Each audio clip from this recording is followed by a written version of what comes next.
Dear students, you are welcome to my online teaching classes.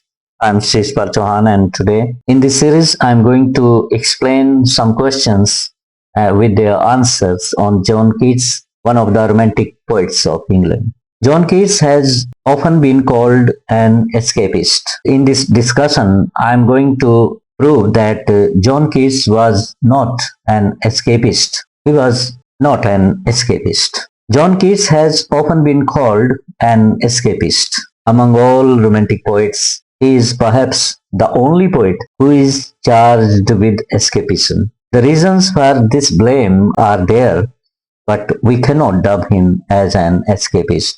He was an ardent lover of beauty, and for him, a thing of beauty is a joy forever.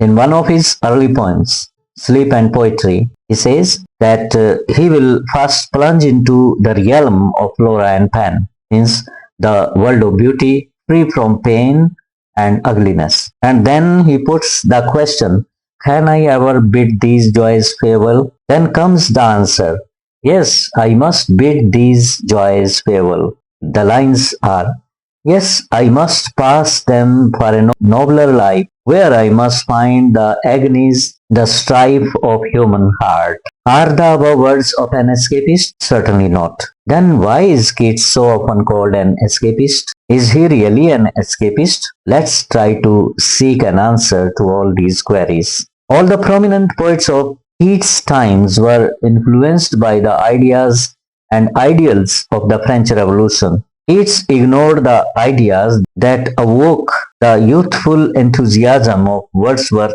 and of Coleridge. He did not represent in his poetry the ideas that stirred the wrath of Scott, Byron, etc. In Keats, ideas of revolution are absent. Even in his poetry, except a few passages, he does not show any vital interest in the present of his time. He doesn't take up social issues related to mankind, political movement, nor does he talk of liberty, equality, or fraternity. Almost all of his poetry centers around the theme of beauty. Thus, according to Stafford Brooke, Keats was so much preoccupied with that he turned a blind eye to the actualities of life around him. Every great poet must follow the bent of his mind. He had his own vision of life, and he expressed it in his own way. Keats had the artist's vision of beauty, and he expressed it in picturesque style. He pursued beauty everywhere in nature, in art, in the deeds of chivalry, and in the great tales of ancient Greece. To John Keats, beauty and truth were identical. This was the most deep and great experience of Keats' soul. He expressed it most emphatically in the following lines. Beauty is truth, truth beauty. That's all ye know on earth and all ye need to know.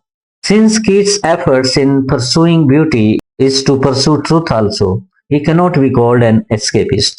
We find a process of gradual development in Keats' poetry. He did some experiments in his earlier verses, and those show his youthful imagination. It's immature and overcharged with imagery. In this stage, the poet lacks experience of life. Endymion opens with a very famous line, a thing of beauty is a joy forever. The poem is full of glorious promises, but it's lost in shadows and uncertainties. This is because the poem is not based on real life experiences.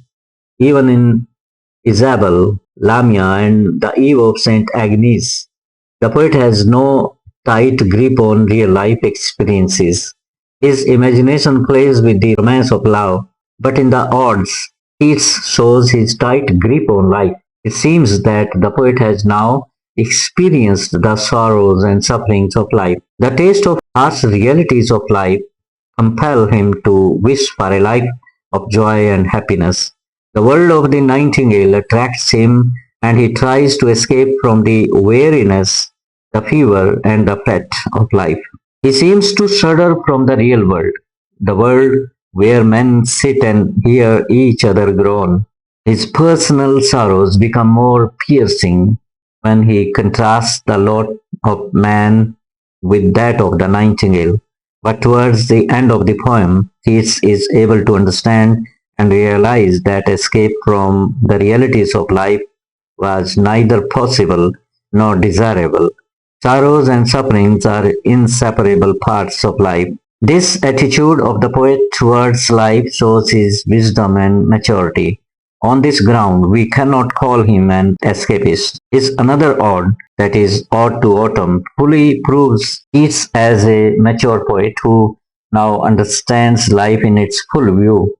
He understands well that every shade of life has its own value and place in God's plan. One cannot and should not try to run away from the real world. Keats is now well aware of the bitter realities of life and that joy whose hand is ever at its lips bidding adieu. In the Ode to Melancholy, he points out how sadness goes with joy and beauty. A beautiful rose is not without thorns. Life is a blend of the opposites. He says melancholy dwells with beauty, beauty that must die. Transitory nature of joy creates melancholy. Therefore, Keats accepts life as a whole with all its beauty and shade, joy and beauty, as well as pain and despair. The alternating rhythm of joys and sorrow gives life its complete beauty. That's the ultimate truth to him. According to the views of Middleton Murray, Keats purchased deep wisdom contained in the line, beauty is truth, truth beauty, at the full price of deep sufferings. Thus, the whole discussion shows that Keats was not at all an escapist. Thank you very much, students.